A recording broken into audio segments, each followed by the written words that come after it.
Baik, apakah sudah terlihat soalnya? Sudah, Pak. Sudah ya. Baik ya. Jadi soalnya ada dua, ya. Kemudian ditulis tangan, setelah itu di-scan atau difoto dan dikirim ke alamat email ini, alamat emailnya sungkonos093@gmail.com. Waktunya 10 menit. Nah, jadi setelah 10 menit nanti selesai. Setelah itu 3 menit lah, 3 menit kalian 3 menit kalian apa namanya foto dan dikirim email ya. Nah sekarang jam saya itu 7.37 sehingga 7.50 itu sudah selesai dan saya mulai materi yang hari ini. Oke ya. Ya, soalnya sudah ditulis semuanya ini ya. Karena soalnya akan saya close. Ya, jadi soalnya ditulis dulu. Nanti akan saya close dan saya beri waktu kalian untuk mengisinya.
Dari evolusi dan definisi khusus dari evolusi.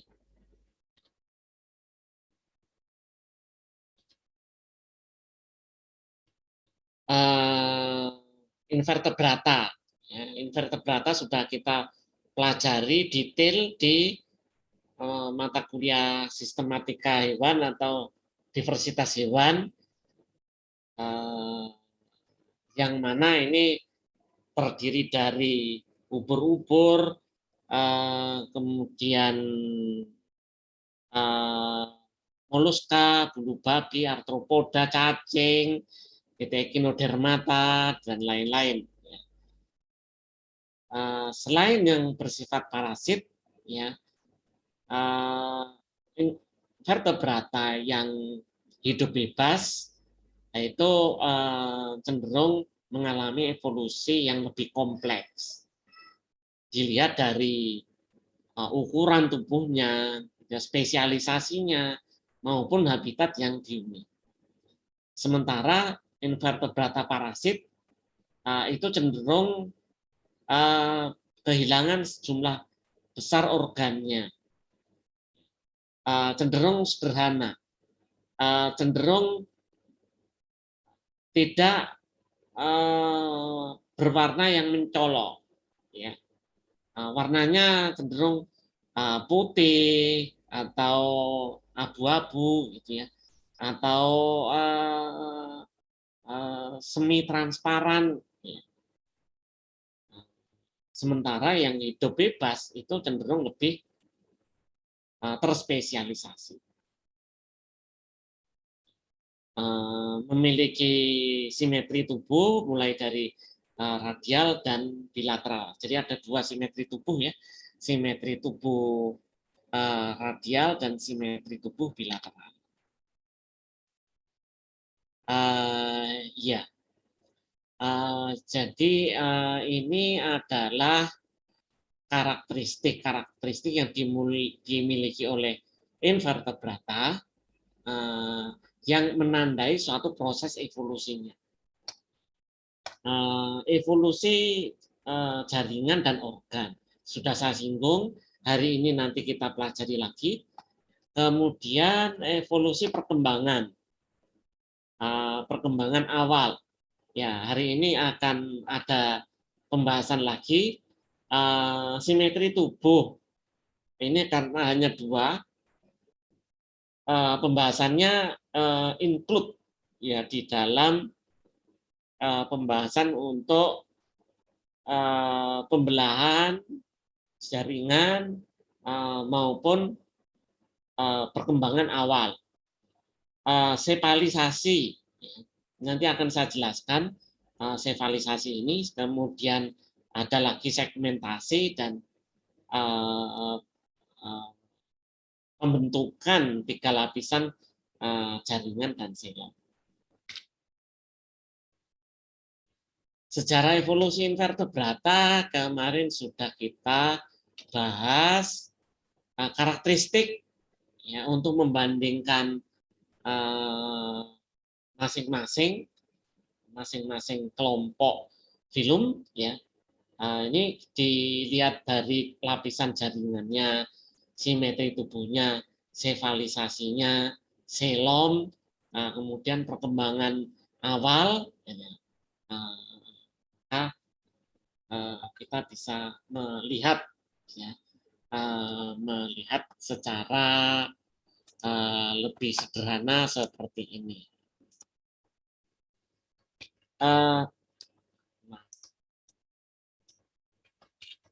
Ini sebenarnya karakteristik yang sudah kita pelajari. Jadi kalian sudah paham ya karakteristik tersebut. Kita lihat pada kelompok hewan-hewan spons atau porifera. Jadi dia dianggap belum memiliki lapisan jaringan sejati. Dia dianggap tidak memiliki simetri tubuh karena bentuknya amorf atau dianggap amorf, ya. Sehingga ya, simetri tubuhnya tidak ditentukan atau tidak dikelompokkan radial atau bilateral. Sefalisasinya tidak ada. Selomnya tidak ada. Perkembangan awal dicoret bahkan. Jadi belum mengalami proses tersebut. Organisme yang lebih maju ini tergolong dalam filum Cnidaria atau dulu namanya Coelenterata. Ya, tapi sekarang dalam referensi yang terkini itu sudah semuanya menggunakan referensi Cnidaria. Jadi tidak ada lagi yang menggunakan referensi Coelenterata. Dia memiliki 2 lapisan jaringan. Kemudian simetri tubuhnya radial, tapi belum mengalami sefalisasi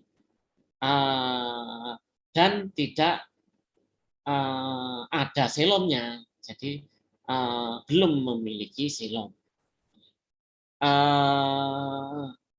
Baru kemudian pada kelompok cacing-cacingan ini yang sudah lebih maju karena mereka memiliki 3 lapisan jaringan, simetri tubuhnya bilateral, kemudian mengalami sefalisasi, kemudian perkembangan awal itu protostomia, jadi bersifat protostomia. Selom itu masih belum ada pada kelompok cacing pipih. Selom baru mulai berkembang pada kelompok cacing gilik, ya. Atau pada kelompok nematoda. Ini baru mulai berkembang. Itu pun sifatnya masih pseudoselom. Nah, dari perkembangan ini kita bisa melihat bahwa evolusi lapisan jaringan itu mulai berkembang atau terjadi dari kelompok spons menuju kelompok Cnidaria. Kemudian evolusi sefalisasi itu berkembang dari kelompok Cnidaria ke kelompok Platyhelminthes atau cacing pipih. Itu sefalisasinya berkembang. Selain itu, simetri tubuh dari Cnidaria kemudian pada cacing pipih pun mengalami suatu perubahan. Nah, kita akan lihat untuk kelompok yang lebih maju, ya, mulai dari Annelida sampai Echinodermata, ya, semuanya sudah memiliki 3 lapisan jaringan. Ya. 3 fila pertama, yaitu Annelida, Mollusca, dan Arthropoda, memiliki simetri tubuh bilateral. Kemudian sefalisasi, mengalami sefalisasi. Kemudian memiliki selom sejati. Kemudian memiliki perkembangan embrionik awal yang sifatnya protostomia. Nah, kebetulan kita coba lihat ya di sini ya. Di kelompok Echinodermata, apa yang membedakannya dari 3 kelompok sebelumnya? Yaitu yang pertama, simetri tubuhnya. Ya, simetri tubuhnya kalau kelompok pertama ini simetri tubuhnya bilateral, Echinodermata radial. Nah, sebenarnya mana yang lebih primitif? Apakah bilateral ataukah radial? Kemudian sefalisasi juga demikian. Kalau sefalisasi ini di 3 kelompok sebelumnya hadir, di kelompok Echinodermata itu tidak ada, tidak hadir ini kelompok Echinodermata. Selom ya memang sudah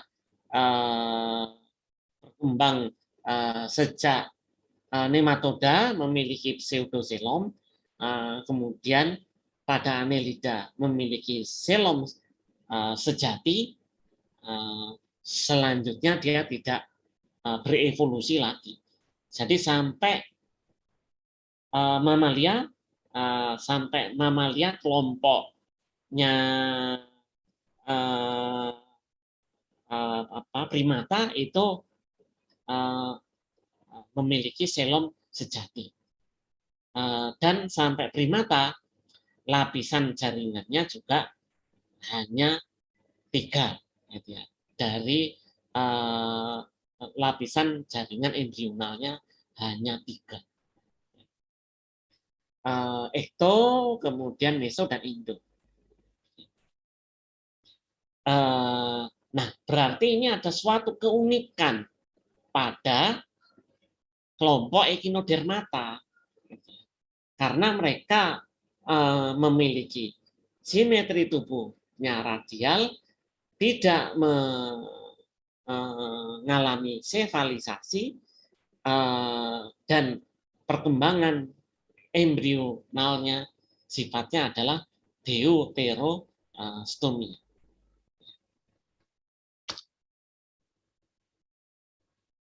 Nah, kalau buat diagramnya, maka dari kelompok ya awal perkembangan evolusi, yaitu evolusi menuju kelompok multiseluler, ya kemudian berkembang menjadi porifera, dari porifera ini kemudian di sini ada perkembangan menuju nidaria, yang mana kalau porifera ini tidak memiliki lapisan jaringan sejati, maka pada nidaria ini sudah memiliki lapisan jaringan sejati. Kemudian di sini ada evolusi untuk perkembangan simetri tubuh. Kalau nidaria radial, maka platyhelminthes, nah itu simetri tubuhnya bilateral. Kalau kita lihat bentuk tubuhnya nidaria yang berbentuk tabung, ya, atau berbentuk seperti payung, ya ubur-ubur kan, bentuknya seperti payung gitu ya. Ya maka bentuk seperti itu kemudian kita kenal simetrinya adalah radial. Kelompok cacing pipih sesuai dengan namanya, evolusinya adalah evolusi bentuk tubuh. Jadi bentuk tubuhnya itu tidak seperti tabung, juga tidak seperti payung begitu, tetapi pipih.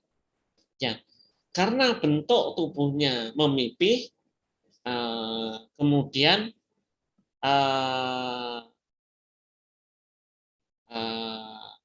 ada bagian anterior, ada bagian posterior. Ya. Nah, pada kelompok ini juga mengalami suatu evolusi pergerakan. Evolusi pergerakan yang mana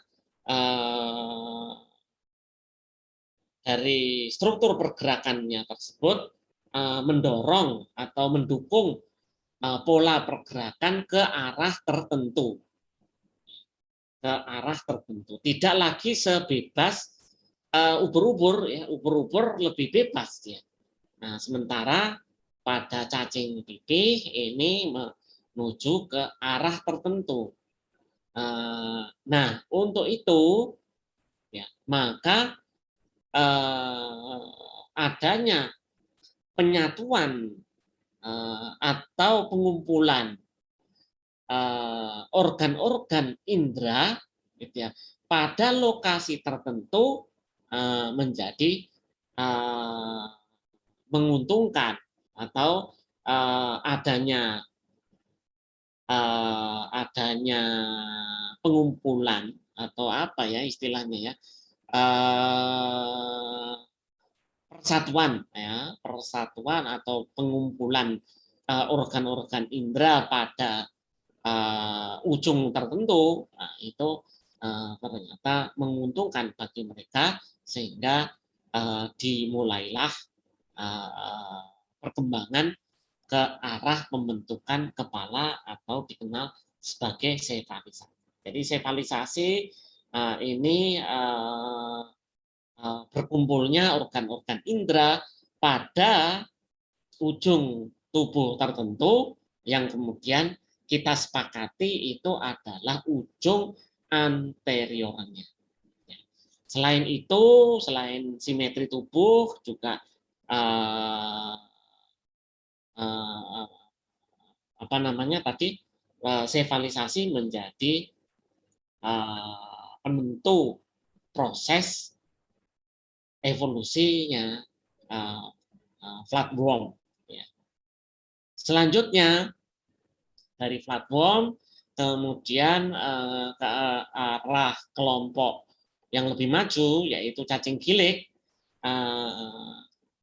dengan adanya rongga tubuh. Namun rongga tubuh di sini sifatnya masih pseudoxilom. Jadi belum xilom sejati.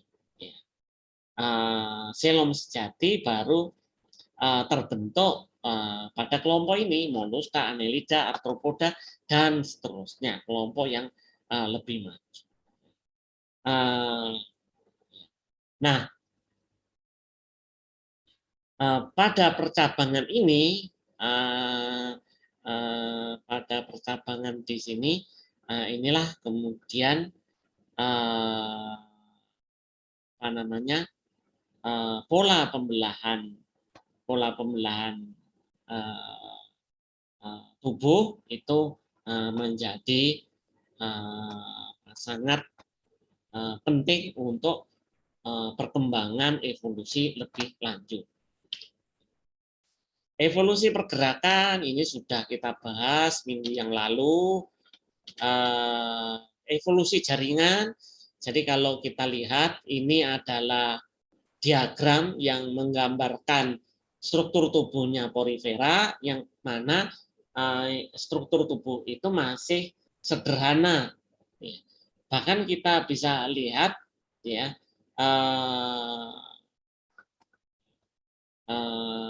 sel-sel yang dimilikinya itu dianggap belum menunjukkan adanya organisasi. Jadi gabungan sel-sel belum membentuk jaringan sejati. Sehingga ini dikenal juga sebagai parazoa. Ya, belum eumetazoa. Dalam organisasi tingkat seluler, sel-selnya memiliki tugas-tugas yang sudah lebih spesifik. Ya, misalnya untuk pencernakan, untuk reproduksi, itu sudah lebih spesifik.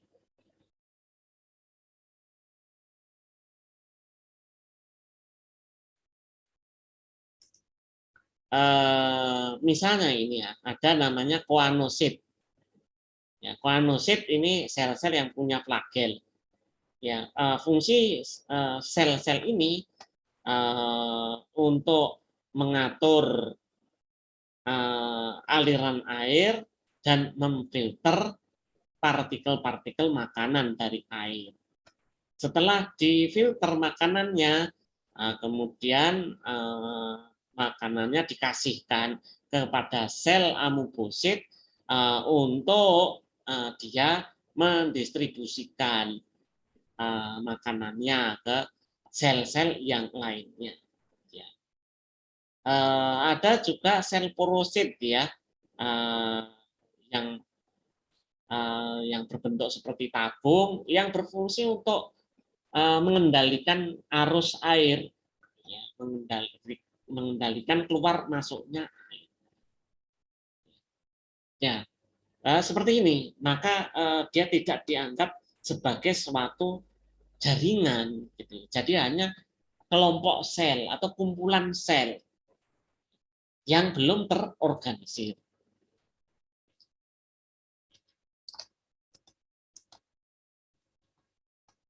Nah, pada kelompok hewan filum Cnidaria mengandung apa yang dianggap sebagai eumetazoa pertama, yang berarti mereka memiliki jaringan sejati. Apa itu jaringan? Kalau di mata kuliah lain kalian pelajari, jaringan adalah kelompok sel dengan struktur serupa yang semuanya bekerja sama untuk menjalankan fungsi tertentu. Jadi struktur selnya itu bekerja sama untuk menjalankan fungsi tertentu.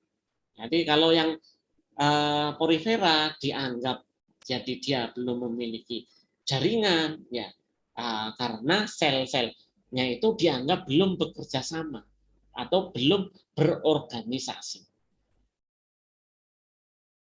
Nah, baru pada kelompok Cnidaria inilah sel-selnya bekerja sama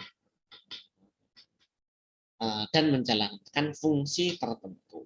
Ini misalnya pada lapisan ektoderm, maka dia lapisan ektoderm berkembang menjadi epidermis yang menjadi atau berfungsi untuk struktur pelindung, ya, struktur penguat dan lain-lain, yaitu di lapisan ini. Nah, struktur penguat lain itu adalah mesoglea. Nah, mesoglea ini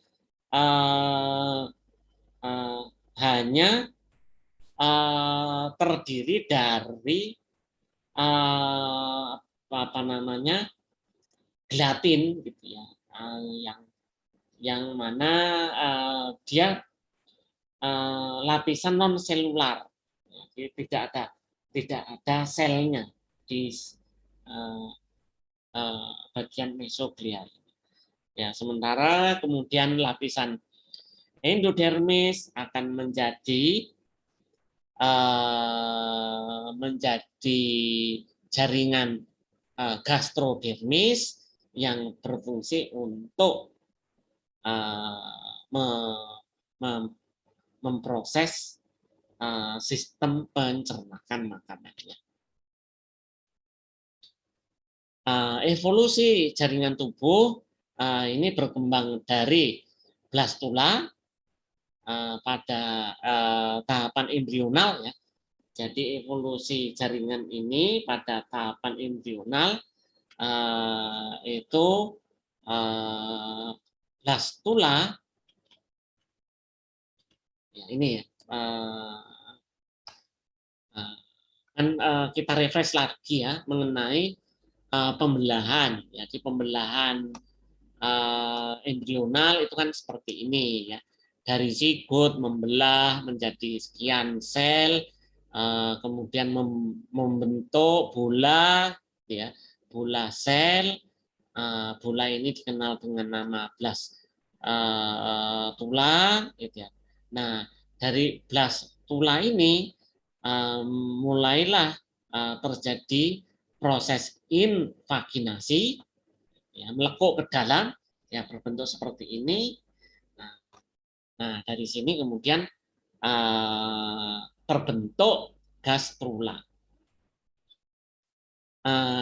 Nah, kalau gastrula ini berkembang menjadi dewasa, maka kemudian dia mengikuti pola perkembangan untuk kelompok hewan nidaria. Tetapi ada yang tidak berkembang ke dewasa, namun membentuk lapisan mesoderm dulu. Kalau mesoderm dulu baru dibentuk, baru berkembang menjadi dewasa. Nah, inilah bentuk evolusinya yang menuju ke kelompok hewan yang lebih maju, yaitu kelompok cacing pipih. Ya.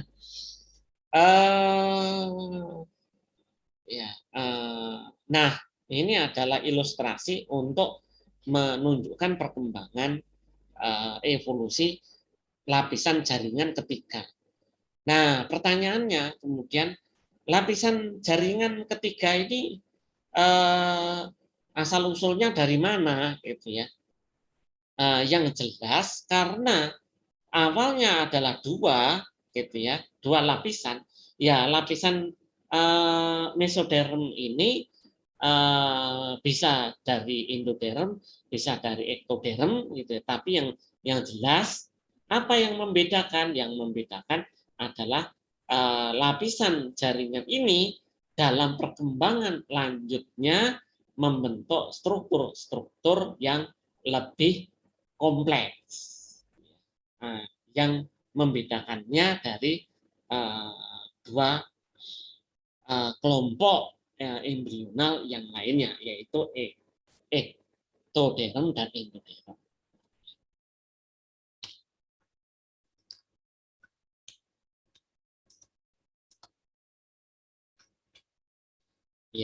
Ya, jadi kemungkinannya tadi adalah setelah melalui tingkat blastula maka embrionya tidak berkembang, ya. Nah, setelah lapisan mesoderm terbentuk, baru berkembang menjadi hewan dewasa.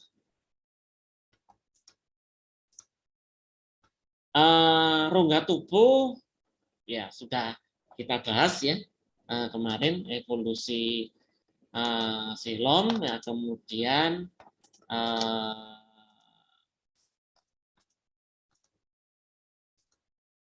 ya yang pembahasan terakhir materi hari ini adalah pola pembelahan dari dua kelompok yang berbeda secara ekstrim, yaitu protostomia dan deuterostomia. Ini apa yang membedakan? Kelompok protostomia ini mengalami perkembangan secara spiral, sementara deuterostomia mengalami perkembangan secara radial. Kemudian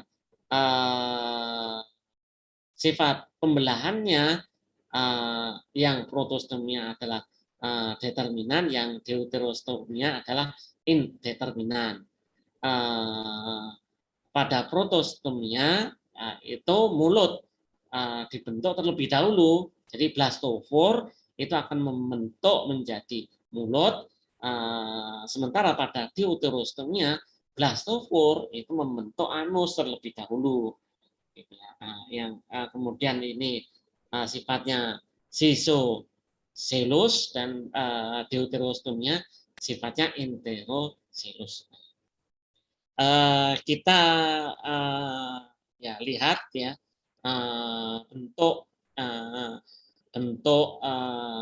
pembelahan selnya. Yang protostomia seperti ini, yang berbentuk spiral itu, yang deuterostomia pembelahannya sifatnya radial. Nah,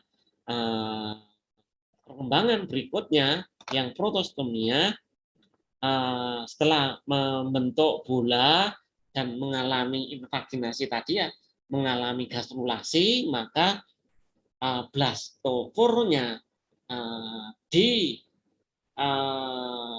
perkembangan yang lebih lanjut akan membentuk struktur yang dikenal sebagai mulut. Sementara deuterostomia membentuk struktur yang belakangan akan berkembang menjadi anus.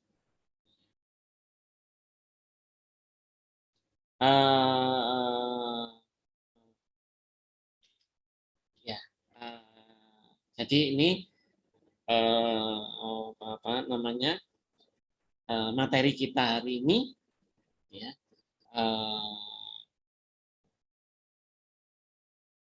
Ya, tadi ini ya. Tadi yang terkait dengan pembentukan mesoderm. Ya. Jadi secara evolusi pembentukan mesoderm itu terjadi setelah proses ini. Jadi setelah proses invaginasi, ya, maka di di dua sisi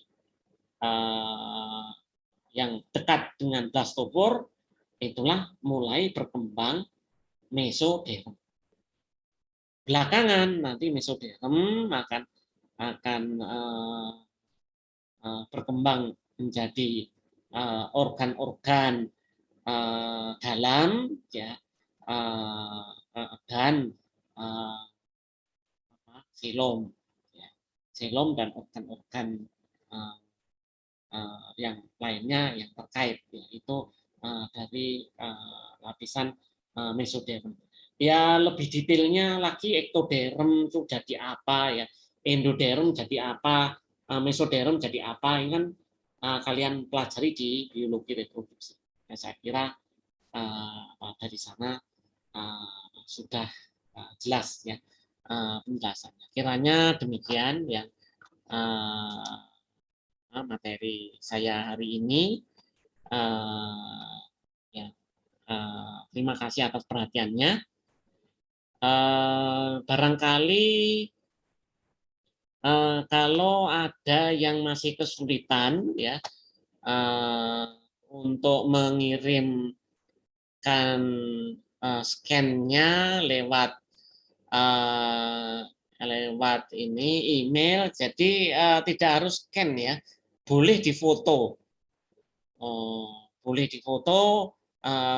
Kalau kesulitan email ya di-share ke WA, gitu ya, di-share ke WA saya tidak masalah. Ke email itu dalam rangka untuk memudahkan aja. Jadi memudahkan saya kalau kalian WA 100 orang sekaligus mengirim lewat WA ya apa namanya berat ya prosesnya. Tapi kalau emailnya nanti kan bisa saya buka besok atau lusa gitu ya. Kalau WA kan harus hari ini diproses dibukanya. Barangkali demikian. Kalau masih ada ya, diskusi saya persilahkan. Baik Pak, saya izin bertanya apakah suara saya masuk? Iya. Saya Kak Sore Amalia. Saya pernah membaca tentang zaman Kambrian. Nah, pada zaman Kambrian itu terjadi ledakan kemunculan spesies baru, namun selanjutnya terjadi pula kepunahan massal, yaitu Cambrian extinction. Nah, yang saya ingin tanyakan itu untuk pada metazoa, evolusi seperti apa yang menjadikannya bisa tetap survive seperti itu ya Pak? Terima kasih. Iya, baik. Kita lihat lagi di PPT ya. Jadi pertanyaannya adalah evolusi dari kelompok metazoa. Metazoa sejati, yaitu eumetazoa. Jadi kalau kita membandingkan karakteristik masing-masing filum dari invertebrata, maka di sini kita lihat ya kelompok invertebrata yang paling primitif atau yang paling sederhana itu adalah Porifera. Dari Porifera kemudian kelompok yang lebih maju adalah Nidaria. Ada hipotesis yang menyatakan bahwa antara Porifera dan Nidaria ini percabangan nenek moyangnya itu sudah dari nenek moyang primitifnya. Jadi dari nenek moyang primitifnya inilah yang mengalami percabangan, yang satu berkembang menjadi kelompok Porifera ini, yang satu kemudian berkembang menjadi kelompok yang berikutnya nanti akan berevolusi menjadi kelompok Eumetazoa. Nah, apa yang menandai karakteristik yang lebih baik ya? Yang pertama, adanya lapisan jaringan. Dengan adanya lapisan jaringan ini, maka lapisan jaringan tersebut memiliki kerjasama. Sel-selnya itu terorganisir dan bekerja sama untuk menjalankan fungsi tertentu. Misalnya tadi adalah gastrodermis. Jadi gastrodermis itu sekumpulan sel-sel yang kemudian menjalankan fungsi untuk fungsi pencernaan. Ya, kompak mereka. Semuanya menjalankan fungsi pencernaan dan ada kerjasama, gitu ya. Ada kerjasamanya itu begini.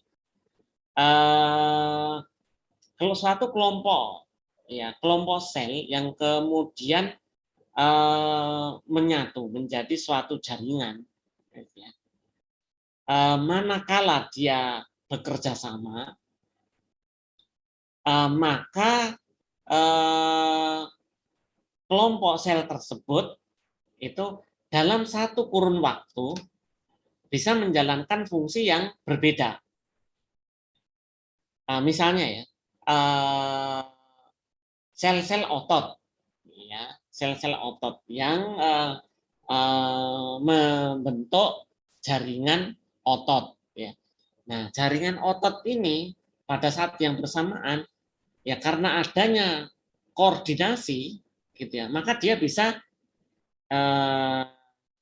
yang satunya mengkerut, gitu ya, yang yang yang satunya apa namanya lawannya mengkerut itu apa, ya mengkerut dan gini itu ya apa namanya istilahnya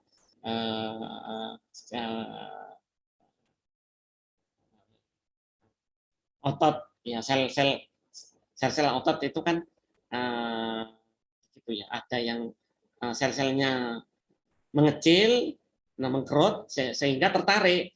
Tapi yang otot yang lain karena yang satu tertarik, yang satunya lagi memanjang, gitu ya, memanjang sehingga terjadilah proses pergerakan. Yang kedua, dari adanya sefalisasi. Ya, sefalisasi itu juga menentukan keberhasilan dari eumetazoa, gitu ya, karena dengan adanya sefalisasi mereka memiliki struktur yang lebih spesifik, ya, fungsinya, dan kemudian ada struktur vitalnya dan ada struktur yang tidak vital. Nah, adanya sefalisasi ini juga sangat menguntungkan bagi kelompok eumetazoa, ya, karena organ-organnya menjadi terpusat dan mudah terkontrol dari struktur saraf pusatnya, mudah terkontrol dari sistem sarafnya. Nah, kemudian kalau ada pertanyaan, misalnya begini, ternyata nenek moyang dari eumetazoa ini pun sampai saat ini masih ada. Nah, protozoa itu kan sampai saat ini masih ada. Nah, sementara sekarang itu juga sudah banyak berkembang makhluk hidup sampai ke kelompok primata, sampai kelompoknya mamalia, ya, termasuk manusia. Nah, mungkin di antara kalian bertanya-tanya, apa keuntungannya hidup berkelompok terorganisir dibandingkan dengan hidup soliter? Protozoa itu adalah satu sel aja sudah bisa hidup. Dia bisa hidup secara soliter hanya dengan satu sel. Sementara manusia, gitu ya, atau makhluk hidup yang lain yang tergolong eumetazoa itu tidak bisa hidup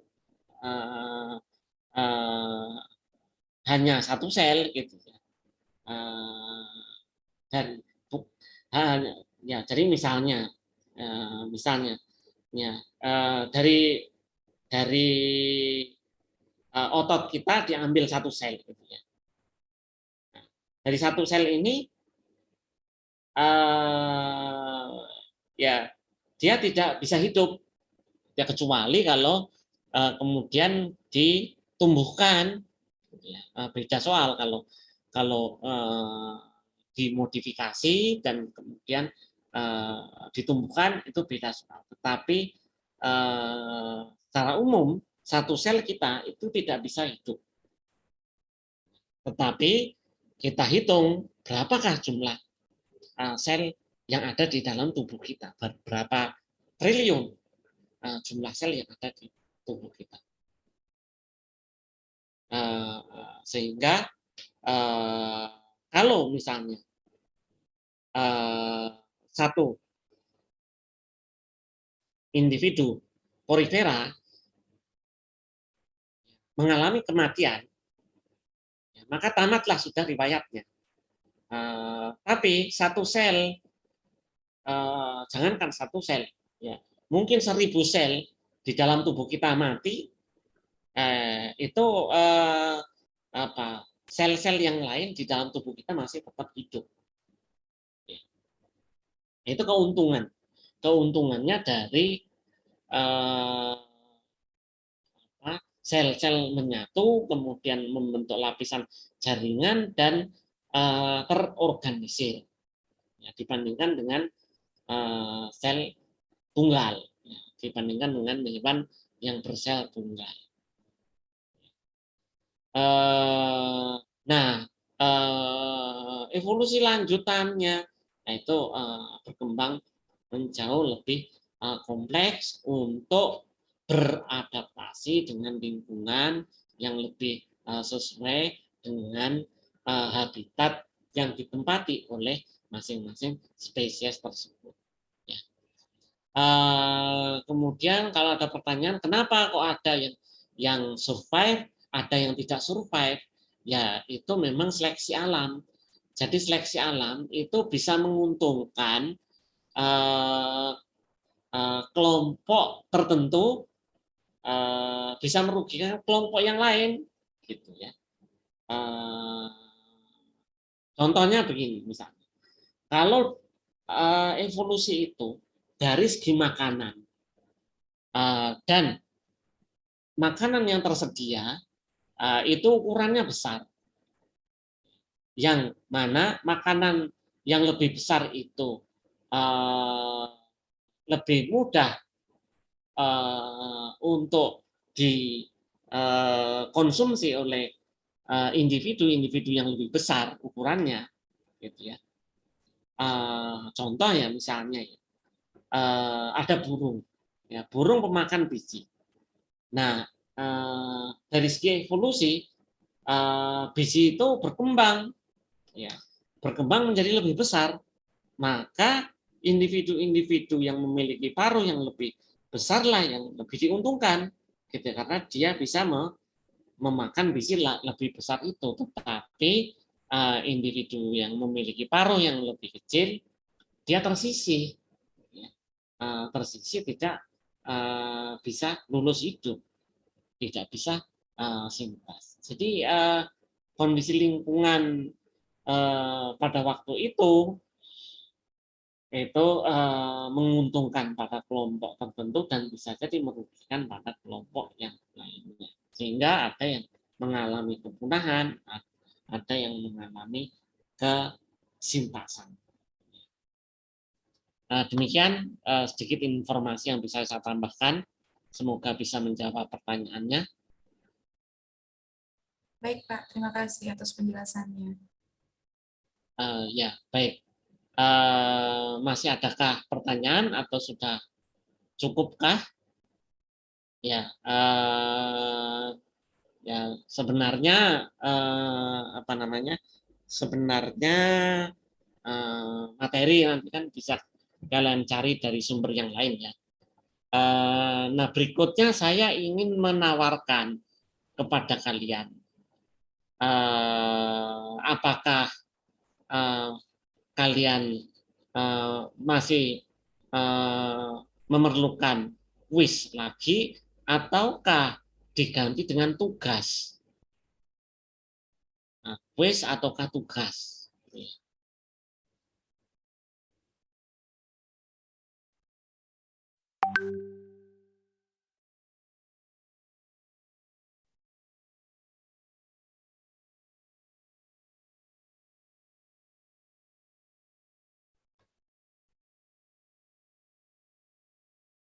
Ya,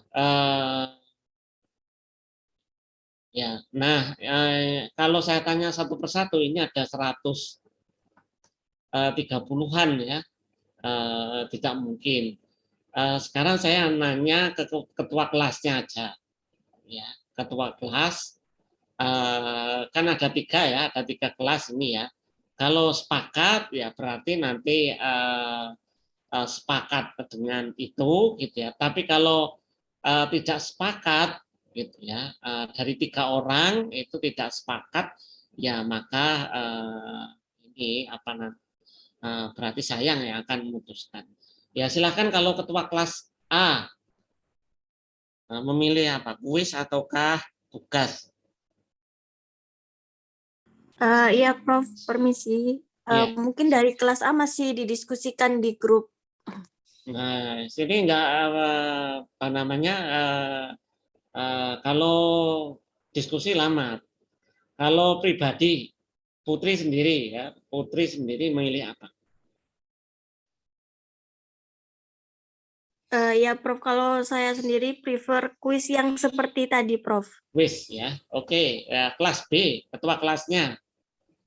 Ya, izin jawab, Prof. Kalau Ya. dari saya sendiri lebih prefer kuis tadi, Prof. Wis ya, kelas C. Ya, izin menjawab Pak, untuk kelas C mungkin lebih prefer kuis, namun mungkin teman-teman ada yang keluar masuk selama Zoom ini. Ya, oke, baik. Ya, jadi tiga orang ini sudah sepakat wis semuanya. Saya anggap ini mewakili ya, kalaupun nanti di voting 100 berapa gitu ya, 126 atau 27, itu saya ya, punya keyakinan trennya juga nanti akan ke arah sana ya. Jadi tatap muka berikutnya saya kembali akan memberikan wish lagi ya. Nah, sehingga kalian harus bersiap-siap. Demikian yang bisa saya sampaikan. Terima kasih atas perhatiannya. Kurang lebihnya saya mohon maaf. Kita akhiri perkuliahannya. Assalamualaikum warahmatullahi wabarakatuh. Selamat pagi. Salam sejahtera dan jaga kesehatan selalu.